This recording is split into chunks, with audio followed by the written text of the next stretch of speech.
안녕하세요. 뉴스카페 김선영입니다. 정부가 공공주택 공시가격 예정 가격을 발표를 했습니다. 이 상승률은 5.32%로 지난해와 큰 차이는 없는데요. 하지만 고가주택 위주로 형평성을 좀 맞췄다는 게 정부의 설명입니다. 정부의 의도대로 과연 이 주택이라는 그 개념이 투기의 대상이 아니라 주거의 개념으로 사는 곳으로 바뀔 수 있을까요? 뉴스를 재구성해 보도록 하겠습니다. 자, 그리고 어렵게 문을 연 3월 9일 국회가 지금 임시국회가 패스트트랙 늪에 빠졌습니다. 오늘이 데드라인입니다. 이제 과연 지금 패스트트랙을 실행할 수 있을지 지금 현재는 막판 지금 난항이 예상이 되고 있는 그 상황입니다. 여야 4당이 지금 합의가 이루어지지 않고 있는 그 상황인데요. 국회 연결해서 자세한 내용들 들어보겠습니다. 자, 오늘도 뉴스카페는 퀴즈와 함께 여러분께 드리는 선물을 준비하고 있습니다. 끝까지 채널 고정해 주시길 바랍니다. 뉴스카페 지금부터 시작합니다.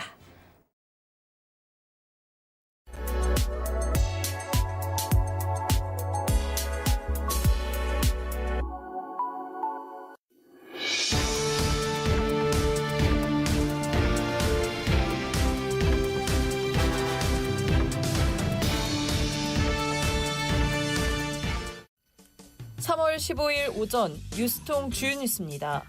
캄보디아를 국빈 방문 중인 문재인 대통령이 노르돔 시아모니 국왕이 주최한 공식 환영식에 참석했습니다. 한국 정상의 캄보디아 방문은 10년 만입니다. 두 정상은 양국의 우호 증진과 협력 강화 방안을 논의할 예정입니다. 영국 하원이 오는 29일 예정된 브렉시트를 연기했습니다. 외신에 따르면 영국 하원은 테리사 메이 총리가 내놓은 정부안을 통과시켰습니다. 브렉시트 연기 이후 제2국민투표를 개최하는 수정안에 대해서는 부결시켰습니다. 대검찰청 진상조사단이 별장 성접대 의혹을 받는 김학의 전 차관을 공개 소환합니다. 조사단은 성접대 의혹과 함께 2013년 부실 수사 여부에 대해 물을 예정입니다. 김 전 차관의 출석 여부는 불투명합니다. 2월 수출 물가가 넉 달 만에 반등하며 전월 대비 0.2% 올랐습니다.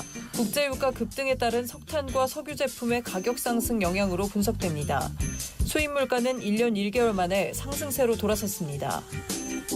올해 전국 평균 공동주택 공시가격 변동률이 5.32% 상승했습니다. 서울은 14.17% 올라 지난 2007년 이후 가장 높은 상승률을 보였습니다. 특히 시세 12억 원 이상 고가주택들의 상승폭이 컸습니다. CN블루 이종현도 정준영과 함께 불법 촬영 영상을 공유한 것으로 밝혀졌습니다. SBS는 승리 단톡방 대화를 추가로 공개하며 이 씨를 단톡방 멤버 중 하나라고 보도했습니다. 보도에 따르면 정준영뿐만 아니라 FT 아일랜드를 탈퇴한 최종훈도 불법 몰카를 촬영하고 유포했습니다. 지금까지 뉴스통 주요 뉴스였습니다. 네, 뉴스를 재구성해보는 시간입니다. 자, 오늘 뉴스토마토 정책부 권대경 부장 그리고 박민호 기자 함께합니다. 두 분 안녕하세요. 네, 안녕하십니까. 네, 자, 오늘 A씨부터 확인해 보겠습니다. 공시지가 현실화, 사는 집에서 사는 집 될까?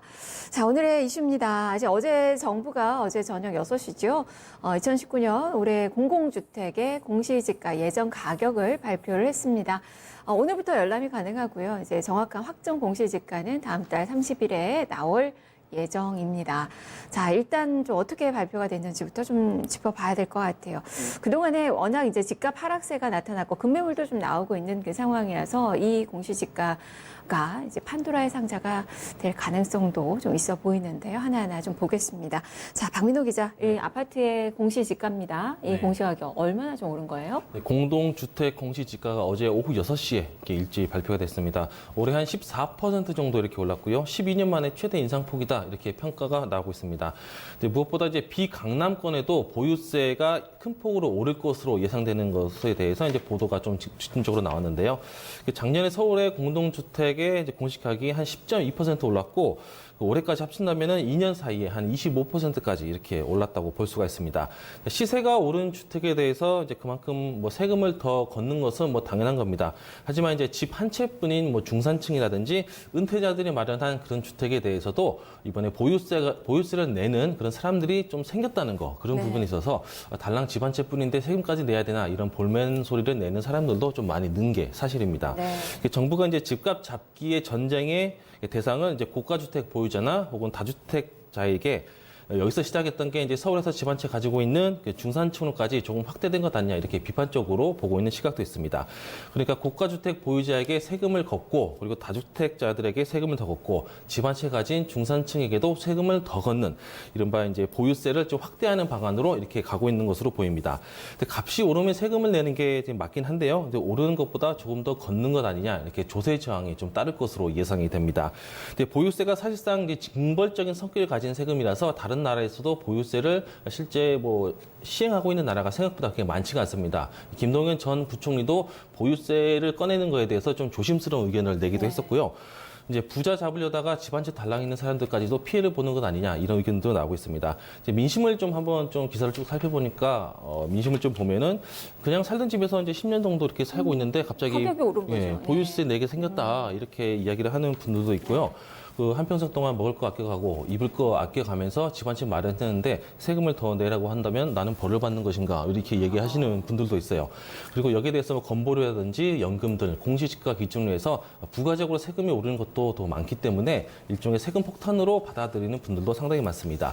결국에 이제 보유세라는 게 이제 세금을 보유하고 있는 거에 대해서 이제 세금을 더 내라고 하는 거잖아요. 그래서 이제 세금을 내기 싫어서 또 판다면 또 양도세를 내야 돼요. 네. 집을 팔면 양도세, 집을 보유하게 되면 보유세. 중과세가 되니까 네. 팔지도 못하고 네. 가족에끼도 지금 힘들고 좀 그런 상황이네요. 그렇죠. 그런 네. 계층이 생겼죠. 이제 유령처럼 세금이 따라다니게 된 꼴이 되는 거죠. 네.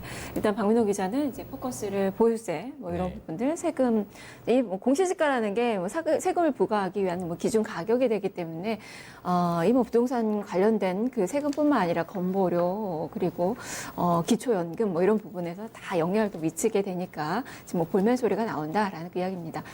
박민호 기자가 14% 얘기를 했지만 그건 이제 서울이 14% 평균적으로 그런 거고 전체적인 전국 평균은 5.32% 정도가 되는 겁니다. 일단 뭐 정부 측에서는 고가 주택 위주로 올렸다. 지금 뭐 중산층 같은 뭐 중저가 주택을 보유한 그 가구들은 영향이 크지 않다라고 이야기를 하고 있지만 지금 박민호 기자 이야기를 들어보니까 그게 또 아니에요. 보면 한 정부에서는 9억에서 12억 그리고 12억에서 15억 요 사이를 좀 많이 올린 건데 실질적으로 사실 뚜껑을 열어보니까 진짜 저도 이제 확인들을 많이 해보니까 6억 원 이상 이제 가지신 분들은 지금 세금들을 좀 더 많이 내는 것 같아서 서울 시내 주택이 6억 원 이상 되는 주택이 뭐 거의 대부분으로 이제 시내 쪽은 많이 가격들이 형성이 돼 있어서 중산층까지도 좀 영향을 좀 미치는 것 같아요. 그렇다면 권 부장님은 이 공시지가 어제 발표 나온 거 어떻게 좀 평가하시는지 이게 이제 공시지가가 이제 현실화되는 거에 뭐 문제점은 좀 없다고 보세요? 일단 공시지가를 발표하는 것은 이제 기본적으로 이제 시세 반영률이라는 게 있습니다. 시세 반영률을 이제 공시가격 인상으로 이제 현실화시키겠다 이런 내용인데요. 그렇게 그래서 이번 공시지가 인상으로 해가지고 68.1%가 됩니다. 이게 이제 쉽게 설명드리면 전체 우리 부동산 시장에서 거래되고 있는 가격을 100이라 봤을 때 이 공시지가가 한 68% 정도 된다. 아직 현실화는 좀 괴리가 좀 있네요. 네, 아직 괴리감이 좀 있죠.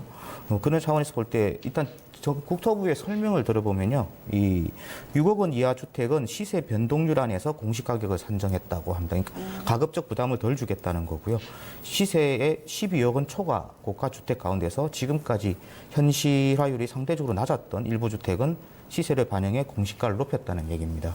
뭐 사실 실제로 그 금액별로 보면요, 이 가격대별 공동주택 공시가격 평균 변동률이라는 게 있는데요. 이 보면 3억 원에서 6억 원대는 5.64% 오른 걸로 돼 있고요. 그리고 이제 한 9억 원에서 12억 원 정도 되는 이 아파트나 공동주택은 17.61%, 그리고 15억에서 30억 원 정도는 15.57%, 그리고 이제 초고가 주택이라고 할 수 있죠.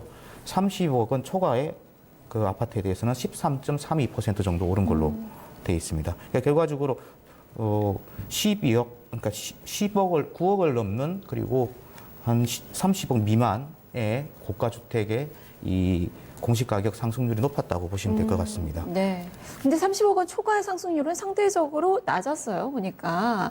그러니까 초고가 주택은 오히려 또 많이 안 올리고, 그러고 보니까 이제 집값 톱 10에 속하는 그 공시가격들 정말 찔끔 인상이 된 건데, 그건 왜 그런 거예요? 아무래도 그동안에 이제 가격이 좀 많이 예, 떨어져서 일단 그런 것 초고가의 아파트 같은 경우는 이제 시세 가격 조정이 좀 이루어진 측면이 있습니다. 선반영이 됐고. 예, 예. 그리고 작년 9.13 대책 발표한 이후에 작년 이제 상승분을 올해 지금 반영해서 내놓은 거기 때문에 그런 차원에서 실제로 가격이 많이 오른 워낙 가격이 높다 보니까 많이 올랐고 또 최근에는 가격 떨어지면서 예. 이런 고가 주택들이 하락폭이 좀 더 크니까. 네, 그리고 이제 워낙 이렇게 고가이다 보니까 또 오르는 폭이 또 높지 네, 않고 하다 네. 보니까 이게 반영이 된다 하더라도 이렇게 공시지가 오르는 폭은 좀 적게 되는 거죠. 그 대신 이제 초고가는 아니지만 그래도 고가라고 할 수 있는 이런 10억 원, 9억 원 이상의 아파트의 경우는 아직 그런 부분에서 시세 조정이나 가격 네. 조정이 이루어지지 않았다고 보기 때문에 이번에 좀 상승폭이 컸던 것으로 이렇게 보입니다. 네. 일단 뭐 세금 부담이 문제입니다. 박민호 기자도 이야기를 했지만 정말 집 한 채 딸랑이 있는 분들, 은퇴자들, 정말 은퇴자들 소득이 없기 때문에 이게 뭐 1년에 뭐 몇백만 원씩 이게 세금을 내기가 상당히 쉽지가 않아서 잘못하면은 정말 선의의 피해자가 생길 수도 있겠다라는 생각은 좀 가져보게 됩니다. 살다 보니까 집값이 올랐는데 어쩌라는 얘기인지. 네, 그게 이제 뭐 투기로 산 집이 아니라 정말 집 한 채 정말 살고 있는 집인데 살고 있는 집은 이게 현금화가 되는 게 아니잖아요. 어디 네, 가도 그렇죠. 그 돈을 주고 사야 되는 거라서 이게 상당히 좀 고민이 되시는 분들도 많을 것 같고 그렇다면 세금 부담이 과연 얼마나 좀 늘어나게 되는 건지 정부의 의도대로 그렇다면 이제 뭐 다주택자들 매물이 좀 쏟아져 네. 나올 수 있는 거예요? 네. 그 6억 원 정도 주택이 이제 서울에 많다고 말씀하셨잖아요. 근데 그건 이제 중산층으로 이제 생각을 하셔서 말씀하신 건데 거기에 비하면 저는 저소득층 같습니다. 아무래도 남의 집에서 지금 살고 있어가지고 뭐 중산층의 개념이 저랑은 좀 괴리감이 멀게 느껴지는데 사실 뭐 집을 사고 판 적이 없어요. 집을 이제 재고자산처럼 이렇게 대량으로 사고 판 적이 없어가지고 사실 그 심리를 제가 알기는 어렵습니다만 제가 신혼 때 오피스텔을 이제 잠깐 샀다가 판 적이 있어요. 판 적이 있는데 이제 주택 매매를 전문적으로 하시는 할머니께서 한 20채 정도 갖고 계신데 그분께서 이제 살 테니까 내놔라 하셔가지고 이제 원래 안 팔리잖아요. 오피스텔 안 팔리는데 2천만 원 얹어 주셔가지고 겨우겨우 판 적이 있어요. 이제 그래서 2천만 원 가지고도 막 손이 막 벌벌 떨리는데 이제 그런 분들은 막 억 단위로 이렇게 돈을 왔다 갔다 하시는 분들이잖아요. 그래서 그래가지고 저는 이제 집을 그렇게 팔아본 적이 있는데 실제로 이렇게 전문적으로 이제 다주택자들 집이 많으신 분들이 이제 매물을 쏟아낼까 안 쏟아내지 않을까 이런 부분에 있어서 상당히 좀 긴장하고 있는 면도 있는 것 같습니다.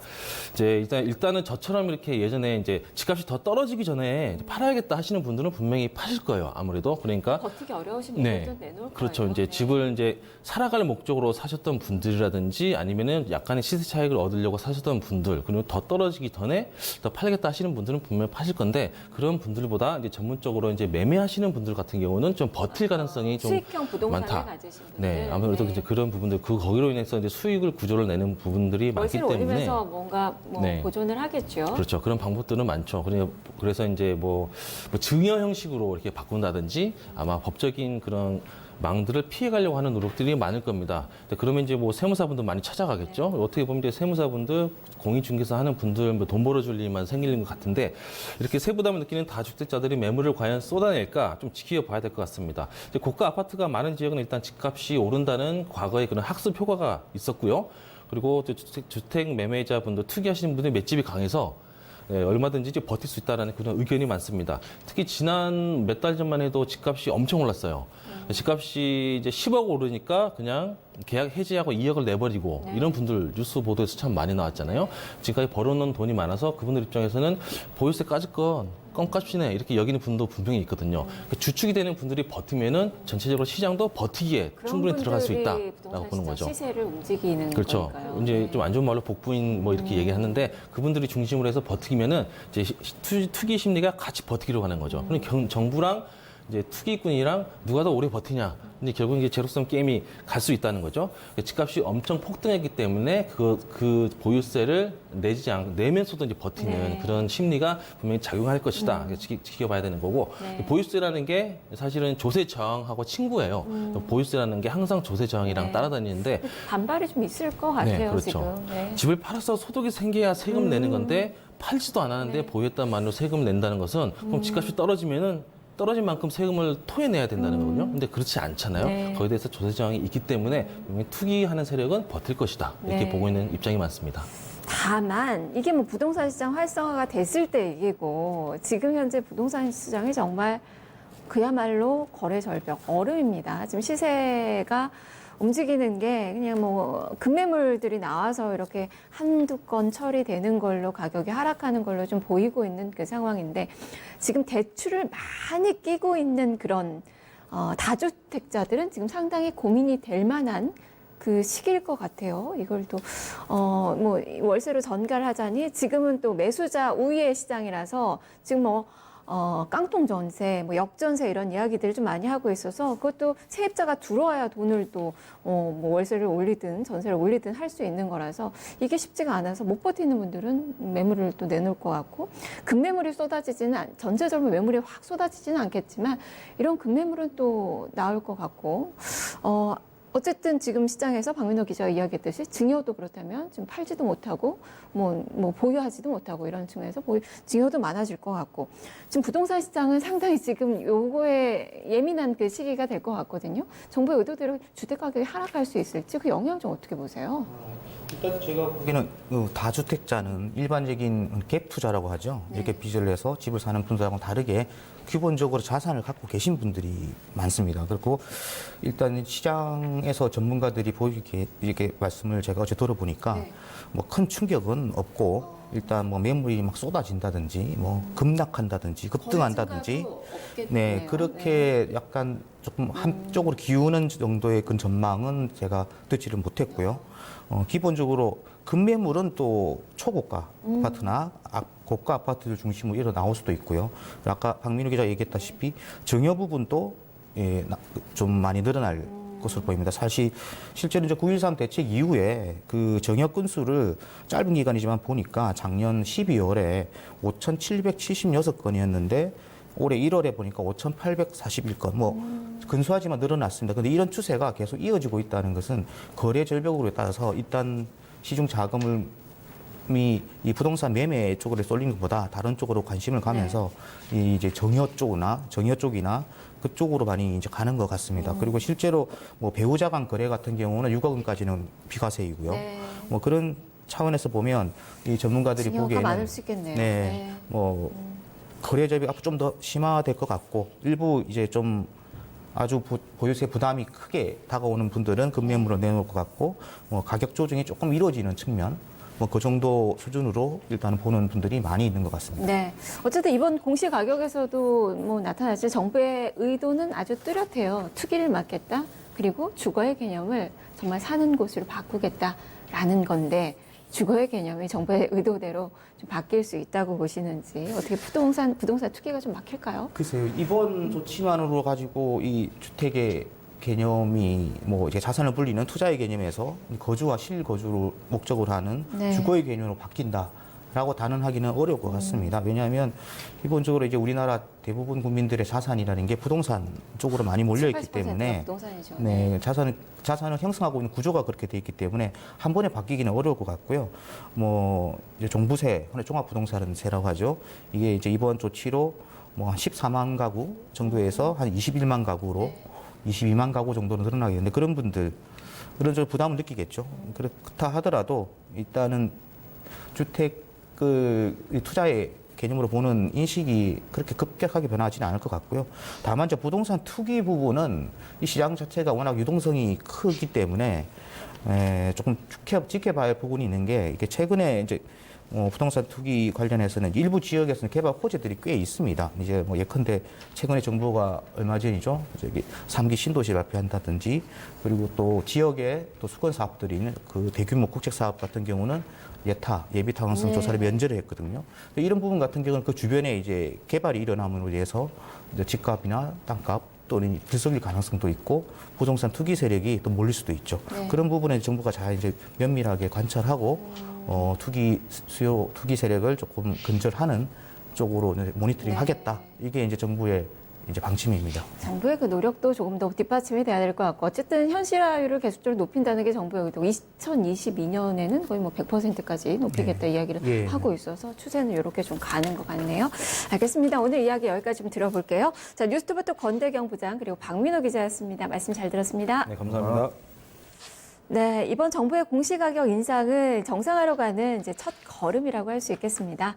하지만 여러 가지 또 부작용도 있기 때문에 이런 부분들은 정부의 또 개선 방안이 뒷받침이 좀 돼야 될 것 같은데요. 이런 것들이 잘 조화를 잘 이뤄서 정부의 목표대로 그리고 우리 오늘 또 재구성의 또 주제대로 정말 투자의 개념, 투기의 개념이 아니라 정말 사는 주거의 개념으로 사회적인 인식 전환이 나타날 수 있기를 기대를 해보도록 하겠습니다. 뉴스를 재구성해봤습니다.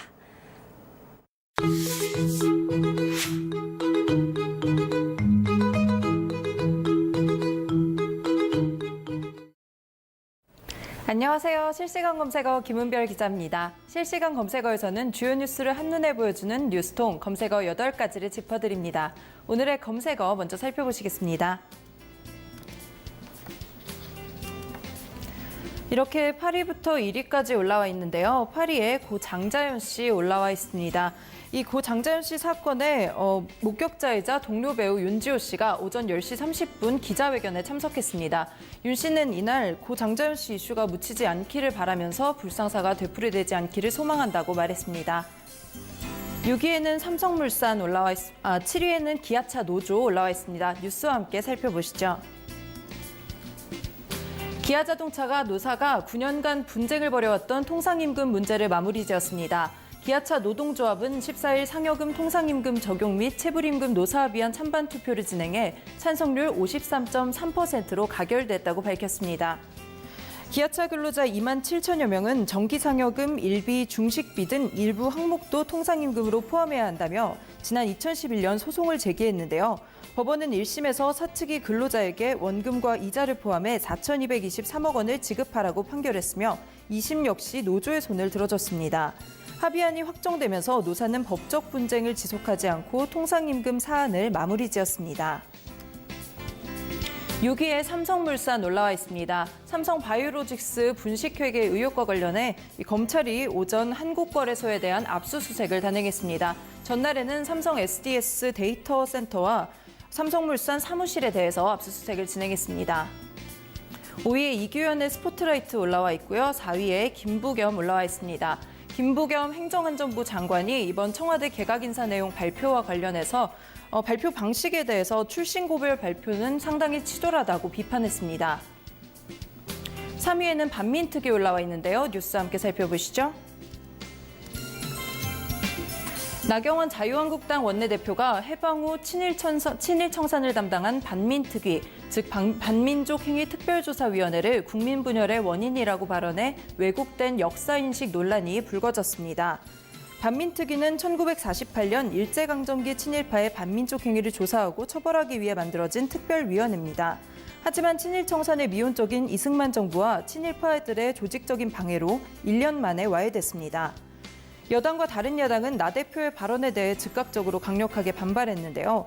이해식 더불어민주당 대변인은 논평을 통해 친일 잔재를 청산하고 역사를 바로 세우라는 국민의 염원마저 이념적 잣대로 편가르기에 나선 것에 강력한 유감을 표한다고 밝혔습니다.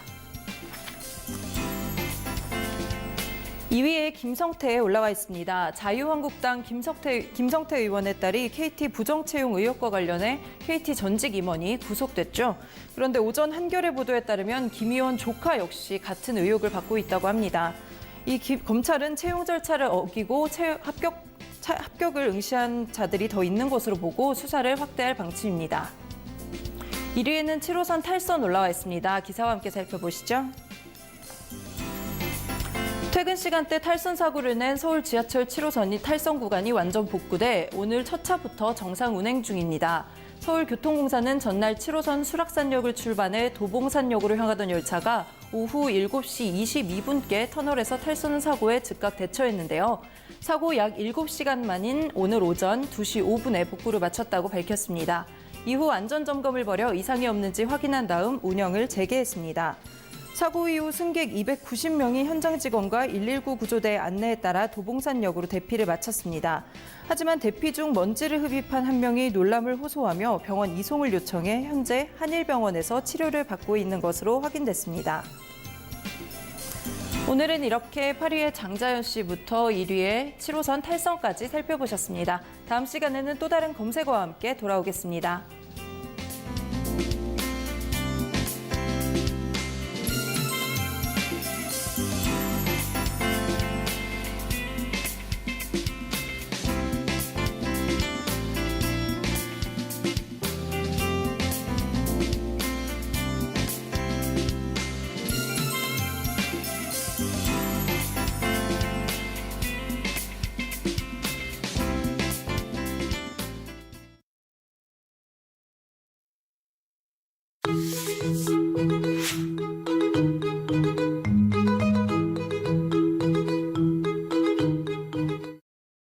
뉴스통 한다인 시간입니다. 오늘이 바로 이 선거법 패스트트랙 추진 데드라인입니다. 최종 시한인데요. 국회 바로 좀 연결해 보겠습니다. 뉴스토마토 정치부 박진아 기자입니다. 박 기자 안녕하세요. 네, 안녕하세요. 네, 지금 뭐 선거법 개정안 패스트트랙 관련돼서 신경전이 뭐 여야 이 4당 사이에서 좀 벌어지고 있는 것 같아요. 지금 현재 상황이 좀 어떤 건가요? 네, 자유한국당을 뺀 여야 4당은 선거제 개편 패스트트랙 추진을 위한 막판 협상에 난항을 겪고 있습니다. 특히 당내 이견을 보이고 있는 바른미래당은 어젯밤 9시 국회에서 긴급 의원총회를 열고 비공개 의총을 진행했는데요. 자정을 넘기면서까지 4시간가량 진행된 의총에서는 결론을 내지 못한 채 마무리됐습니다. 앞서 자유한국당을 제외한 더불어민주당, 바른미래당, 민주평화당, 정의당 등 여야 4당은 늦어도 중앙선거관리위원회 선거구 획정 이후 획정안 국회 제출 시한인 15일까지 선거제 개혁안 단일안을 마련하고 패스트트랙 절차를 밟아야 한다는데 공감대를 형성했는데요. 하지만 바른미래당 중진 의원들을 중심으로 신중론이 제기되면서 당내 이견이 표출됐습니다. 여야 4당이 논의하는 합의안이 연동형 비례대표제 도입 취지에 어긋나는 데다 선거제 개혁안을 다른 개혁 법안들과 함께 패스트트랙을 추진한다는 것은 받아들일 수 없다는 입장인데요. 어젯밤 의총에서도 역시 이러한 문제를 놓고 찬반 의견이 강하게 충돌한 것으로 알려졌습니다. 패스트트랙 추진에 긍정적인 입장을 밝혀온 바른미래당 김관영 원내대표는 의총 직후 기자들하고 만나서 패스트트랙에 대해 원천적으로 반대하는 목소리가 상당히 있었다면서 적어도 지금 상태에서는 패스트트랙이 불가피하다고 말했습니다. 현재 여야 4당은 선거제 개편 패스트트랙이 협상 마감 시한인 오늘을 사실상 넘기게 됐지만 오늘 오전 각 당의 당내 회의를 통해서 협상을 이어나가기로 방침을 정했습니다. 그러나 자유한국당의 반대와 함께 여야 4당의 견해차도 여전해서 최종 타결까지는 진통이 예상됩니다. 바미당의 키를 쥐고 있군요. 오늘이 데드라인인데 그렇다면은 오늘 이 단일안이 나오기는 어렵다는 이야기인가요? 네, 사실상 바른미래당이 제동을 걸면서 여야 4당이 정한 협상 시한인 오늘 15일은 사실상 넘기게 됐습니다. 정치권 안팎에서는 지지부진한 협상 상황으로 미뤄볼 때 데드라인을 지키기에는 불가능해졌다는 관측도 이미 나왔었는데요. 바른미래당 김관영 원내대표도 15일까지 모든 것을 정리해서 패스트트랙을 하기에는 현실적으로 쉽지 않다고 말했습니다. 오늘 15일은 중앙선거관리위원회 선거구 획정 이후 획정안 국회 제출 시한이기도 합니다. 공직선거법에 따르면 선거구 획정인은 총선 13개월 전까지 국회의장에게 획정안을 제출해야 하는데 그날이 15일인 것입니다. 다만 협상 마감 시한을 넘겨도 협상을 진행하는 데는 아직까지 크게 문제는 없습니다. 패스트트랙은 최장 330일 후 본회의에 자동 상정되지만 국회의장의 결정으로 상정 시점을 최대 60일까지 앞당길 수 있습니다. 그만큼 협상 시간을 벌 수 있다는 얘기인데요. 하지만 국회가 매번 선거구 획정 마감 시한을 어긴다는 오명은 피할 수 없을 전망입니다. 오늘 어렵지만 데드라인 지나서도 협상은 계속할 것이다라는 그 이야기인데 그렇다면 진짜 패스트트랙이 실행이 되는 건가요? 그렇다면 또 자유한국당에서의 국회 보이콧 가능성도 좀 있을 것 같은데 박 기자는 어떻게 보세요? 네, 현재 군소 3당은 3월 임시국회 초반의 시간을 놓치면 선거제 개편 논의가 좌초될 가능성이 있다는 입장이어서 민주당을 포함해서 여야 4당은 선거제 개편안을 패스트트랙으로 지정해야 한다는 입장은 변함이 없습니다. 민주당 홍영표 원내대표도 여야 4당 합의로 패스트트랙을 가동시킬 것이라고 밝혔는데요. 하지만 여야 4당이 선거제 개편안을 패스트트랙으로 지정하면 우여곡절 끝에 정상화된 국회 파행이 불가피하다는 점에서 실제로 여야 4당이 실행에 옮길지는 좀 더 지켜봐야 할 것으로 보입니다. 특히 선거법 개정을 제1야당의 합의 없이 처리한 전례가 없기 때문에 패스트트랙이 가동되면 한국당이 모처럼 열린 3월 임시국회를 또다시 전면 보이콧할 가능성도 큽니다. 따라서 여의도 정가에서는 패스트트랙은 실제로 가동하려는 목적보다 한국당을 협상 테이블로 끌어내려는 압박용 카드일 가능성이 높다는 분석이 적지 않습니다. 지금까지 국회에서 뉴스토마토 박진아였습니다. 기자 수고했습니다. 한국당을 국회로 이제 협상 테이블로 끌어들이기 위한 협상용 카드일 것이다. 그만큼 뭐 데드라인은 넘겼고 앞으로 상황은 또 진행이 될 텐데 다만 지금 어렵게 문 연 그 국회가 이 패스트트랙이 추진이 되면 이제 또 파행으로 가기 불보듯 뻔한 그 상황입니다. 그렇기 때문에 조금 더 논의는 좀 필요해 보이는 그 시점이네요. 자, 이렇게 오늘 또 한라인 박진아 기자 함께 살펴봤습니다.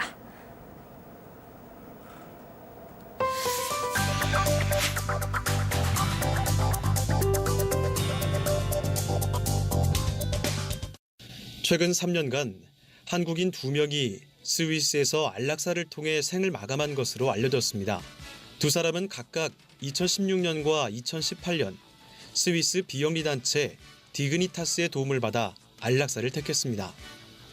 스위스는 지난 1942년부터 의사의 처방을 받아 죽음을 선택할 수 있는 안락사를 허용해 왔는데요. 스위스 안락사 기관에서는 경찰관이 입회한 가운데 스스로 약물이나 주사를 주입하는 방식으로 안락사를 진행합니다. 미국 일부 주와 캐나다, 벨기에, 네덜란드 등의 국가에서도 안락사가 가능한데요. 이들 국가에서는 외국인의 안락사는 지원하지 않는다는 점이 스위스와 다른 부분입니다. 유독 스위스에서 원정 안락사가 빈번하게 이루어지는 이유입니다. 물론 안락사 허용 국가라고 하더라도 이 문제를 둘러싼 논란이 없는 것은 아닙니다. 다만 죽음 또한 개인이 선택해야 할 기본권이라는 시각에 무게가 실리며 점진적으로 안락사를 허용했습니다. 지난해 호주 최고령 과학자 데이비드 구달 박사가 104세의 나이로 안락사를 택한 것도 존엄한 죽음을 국제적 화두로 올린 계기였습니다. 하지만 불치병과 같은 특수한 상황이 아닌 사람에게도 안락사를 허용하면 생명 경시풍조가 확대될 수 있을 것이라는 우려도 만만치 않습니다. 자칫 목숨을 쉽게 거두는 분위기가 조성될 것이라는 지적이죠. 우리나라에서는 지난해 2월부터 존엄사법, 즉 연명의료 결정법을 시행하고 있는데요. 임종이 임박한 환자의 연명치료를 본인이나 가족의 동의 아래 중단하는 방식만 허용됩니다.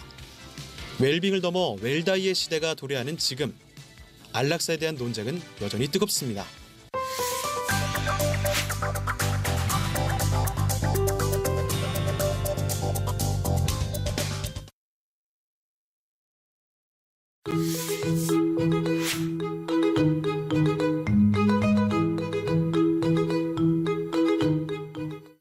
토크합니다 시간입니다. 오늘 금요일입니다. 선문현답 여러분 기다리시는 더불어민주당 사무부총장 바로 김현 부총장님 모셨습니다. 안녕하세요. 네, 안녕하세요. 네. 저희가 금요일마다 뵙고 있는데 매주 어떻게 이렇게 정치권에서 이슈가 불거지나요? 이번에는 또 나경원 이 한국당의 원내대표가 아주 이슈를 또 만드셨네요. 보니까. 북한에 대해 밑도 끝도 없는 옹호와 대변, 이제는 부끄럽습니다. 더 이상 대한민국 대통령이 김정은 수석 대변인이라는 낯뜨거운 이야기를 듣지 않게 해 주십시오.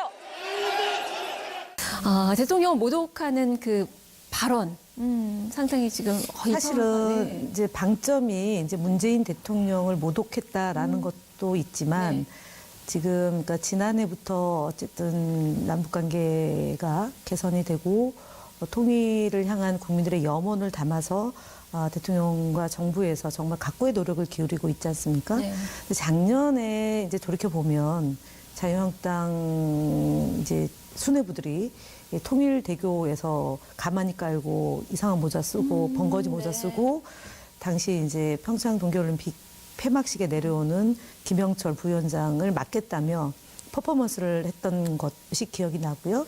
그다음에 평양 올림픽이다라고 비아냥거리고 심지어 그 IOC 위원에다가 이 남북 단일팀 구성되는 것을 반대하는 서한까지 보내서 정말 조롱거리가 됐던 것이 불과 1년 전인데 어쩌다가 나경원 대표께서 대변인 시절에 BBK 주어 없다라고 해가지고 얼마나 또 국민들로부터 지탄이 됐고 그 이명박 전 대통령이 감옥에다 보석으로 풀려나니까 이런 일이 벌어졌나 까마귀 날짜 배 떨어졌다는 격으로 좀 나경원 원내대표가 힘을 너무 많이 받으신 것 같아요. 그러다 보니 이분이 물론 뭐 지난 연말에 좀 사실은 그 운영위원회에서 조국 수석하고 임종석 비서실장 불러내서 굉장히 망신을 샀고 그다음에 간헐적 단식이라고 해가지고 또 지도력이 곤두박질됐고 네. 그래서 조금 이제 본인의 이미지를 강하게 좀 원내대표로서 좀 강하게 보이려고 네. 강하게 보이려고 가장 극단적인 방법으로 지금 반북 이데올로기 또는 반통일 그다음에 뭐 경제에서는 유헌이다라고 얘기를 하면서 결국은 밑도 끝도 없이 뭐 북한을 대변했다 그런 발언을 해서 결국은 대한민국 대통령이 김정은 수석 대변인이라는 낯뜨거운 이야기를 듣지 않도록 해달라라고 얘기했는데 굉장히 이제 듣지 않도록 해달라의 방점이 있다고 얘기는 하지만 거기서는 이제 외신을 인용한 거다.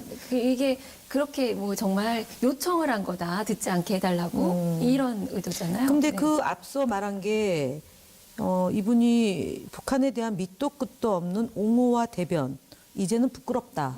그건 본인의 생각이신 예, 거죠? 그렇잖아요. 그러면은 밑도 끝도 없는 대변 옹호. 이 그게 얘기는 사실 그 얘기가 더 얘기는 중요한 블럼버그에 거예요. 네. 없는 내용이에요. 블럼버그에는 유엔 총회에 김정은 국무위원장이 참석을 못했기 때문에 북한의 입장을 대신해서 전달했다. 그래서 대변인이다라고 얘기를 한 거거든요. 물론 그것도 굉장히 좀 황당한 얘기이죠. 얘기를 그럼 전달하는 것 또는 우리가 남북 정상회담을 세 차례에 걸쳐서 진행을 했고 거기에 나온 성과를 유엔에서 그 입장을 전하는 것, 그러니까 중재자 역할을 하겠다고 한 네. 거지 않습니까? 그리고 운전자 역할을 하겠다라고 했기 때문에 북한의 입장을 우리가 대화를 나누는 과정에서 유엔에 가서 얘기하는 게 그게 대변이다 얘기한 것도 굉장히 경우 없는 기사이죠. 그 경우 없는 기사를 대변한 겁니다.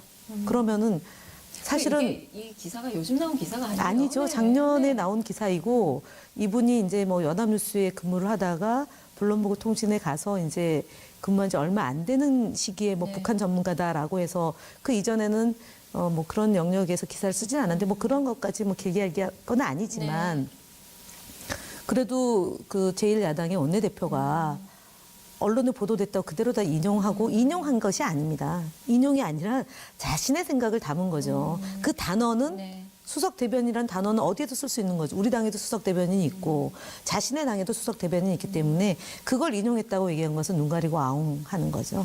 또 다른 거짓말이고 솔직하지 못한 거죠. 말해놓고 문제가 되니까 뭐 외신에 보도된 거다라고 했는데 외신의 보도 그렇게 되지 않았습니다. 예. 일단 뭐 자유한국당 요즘 뭐 나경원 원내대표뿐만 아니라 특히 자극적인 발언들이 많이 쏟아져 나오는데 태극기 부대를 뭔가 의식한 그런 저는- 뭐 의도적인 그런 발언인 거죠. 이게 정말 말실수가 아닌 거잖아요. 이제 일단은 제가 네. 볼 때는 어저께 이제 그 나경원 원내대표가 최고위원회에서 반민특위를 또 거론을 했어요. 반민특위가 국민을 분열시켰고 그리고 전쟁을 야기시켰다 이렇게 얘기를 했는데 이분 정말 역사인식이 있는지 묻지 않을 수가 없어요. 그러니까 특히 박근혜 정부에서 역사 교과서를 예곡하고 국정화 교과서를 만들려고 시도를 하다가 국민들의 저항에 부딪혀서 결국은 딱 한 군데 학교에서 채택이 됐다 그것도 무산됐지 않습니까?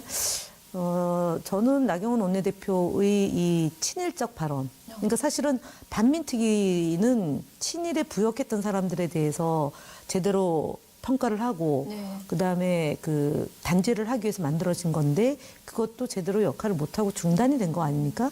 그런데 반민특위를 구성한 것이 국민을 분열시켰다라고 얘기하는 것은 그럼 친일했던 사람들을 보호했어야 되는 거냐. 건국 70주년이라고 얘기하는데 임시정부 100주년입니다.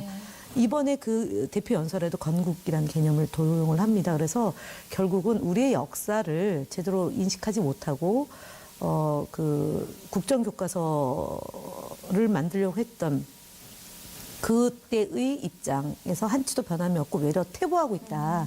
그래서 제가 볼 때는 이 대통령에 대해서 모독한 것이 문제이지만 그 근저에 깔려 있는 우리의 역사의 몰 상식과 몰 이해가 지금 자유한국당의 현주소이다. 결국은 이 과거를 잊는 조국에겐 나라에겐 미래가 없다라고 얘기를 했는데 잊고 싶어 하는 것 아닌가 싶습니다. 올해가 특히 이 3.1 혁명 100주년이었고요. 유관순 열사의 그런 정말 만 17세 때 조국의 독립을 위해서 정말 손톱이 빠져나가고 자궁이 파열될 정도로 그 혼신의 힘을 다해서 나라의 독립을 위해서 투쟁했던 분들의 역사가 있는데 이분들 특히 자유한국당의 일부에서 이런 특히 독립운동을 제대로 하지 않은 분들 중에 서운이 추소된 분들을 조사를 하겠다 그러니까 그거를 막기 위해서 아마 이런 논리를 펴는 것 같습니다. 그래서 오늘 엊그저께 발언했던 내용도 문제지만 이렇게 그 반민특위까지도 수면 위로 해서 제대로 된 인식이 없는 발언이 더욱 위험하다. 그런 부분들이 어제 뭐 나경원 원내대표의 이 뭐 발언에서도 다 녹여져서 나온 게 아닌가 싶은데 말씀대로 이제 그런 부분들 이제 나경원 원내대표 같은 경우는 지금 삼수를 해서 된 거잖아요. 원내대표 어렵게 됐고 얼마나 거기서 연설을 하고 싶으셨겠어요. 그리고 본인의 의중도 많이 반영을 했고 제가 알기로는 이제 원내대표 연설 같은 경우는 이제 당의 협의를 많이 거치고 며칠 전부터 뭐 자문도 거치고 해서 전체적인 목소리를 이제 담는 거고 거기서 이제 이야기를 하는 부분은 사실 뭐 잘했다, 뭐 응원해주고 지금 분위기는 자유한국당의 분위기는 너무도 좋더라고요 지금.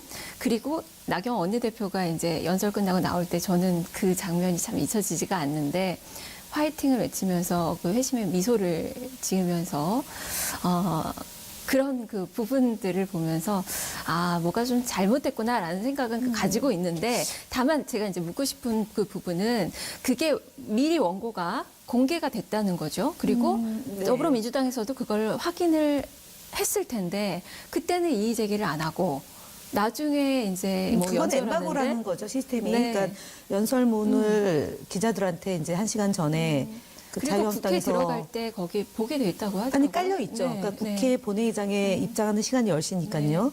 볼 수 있는 거는 미리 이것이 인쇄돼서 나눠주는 것이 아니기 때문에 전자 그 컴퓨터 안에 담겨져 있는 거고 그리고 책상 위에 뭐 놓여줄 수도 있는 거고요. 기본적으로 엠바고라는 거잖아요. 10시 전에 내용이 수정될 수도 있고요. 그 내용이 그 단말기에 있다 하더라도 원내대표가 이게 내용이 문제가 있다 또는 첨삭이 가능하기 때문에 미리 그것에 대해서 타당해서 다른 정당에서 그것에 대한 입장을 낼 수는 없는 거죠. 그렇기 때문에 이제 그 저희가 미리 뭐 이렇게 행동을 통일시키기 위해서 작전을 구사했다거나 이런 건 전혀 아니고요. 사실은 뭐 의원들 중에 일부는 3페이지 정도 읽다가 덮었다라는 얘기도 하시는 분도 있고요. 저도 물론 그날 이제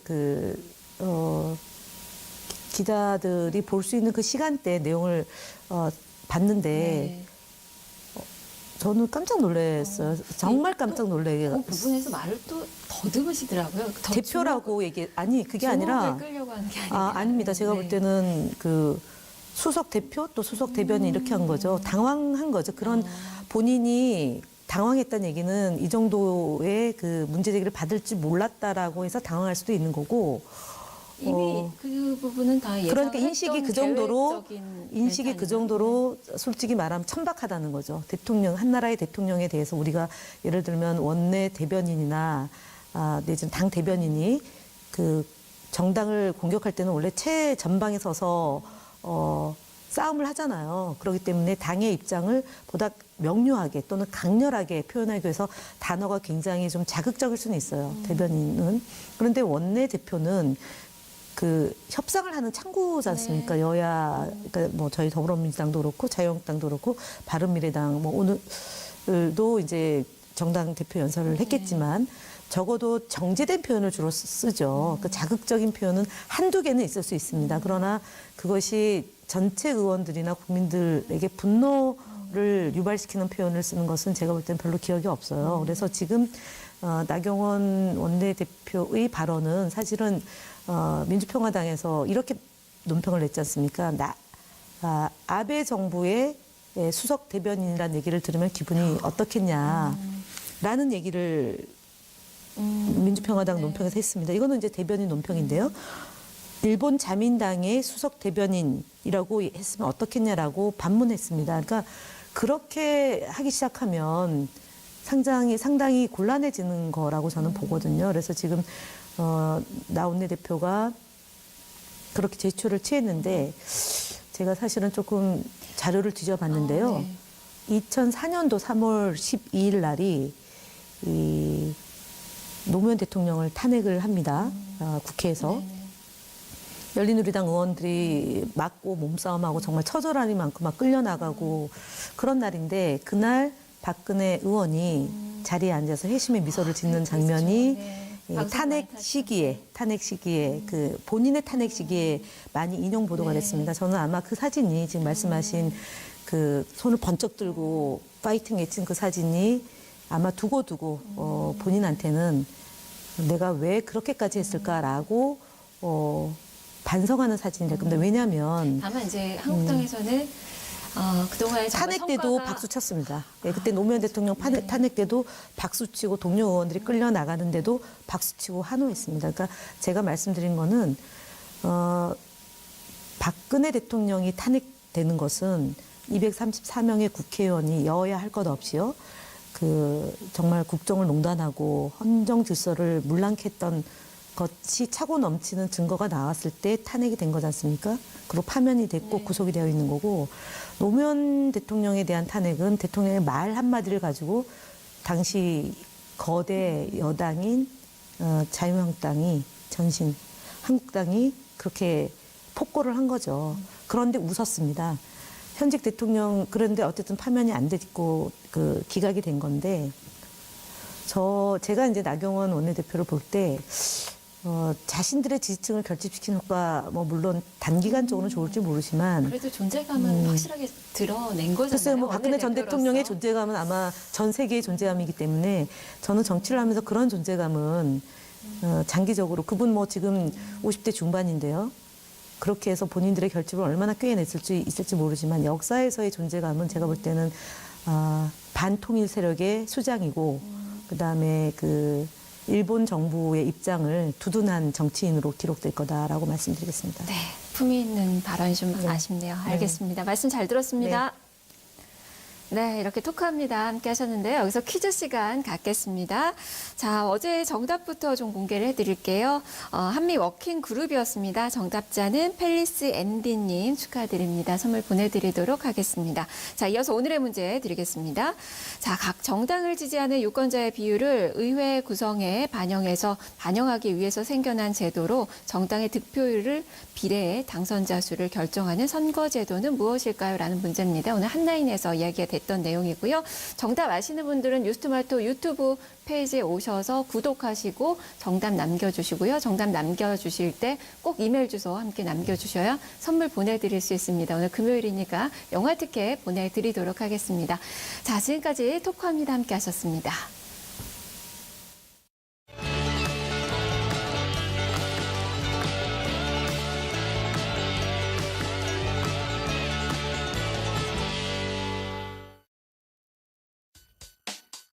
김재범의 모비게이션입니다. 국내 영화계에 오랜만에 복귀한 가수 비.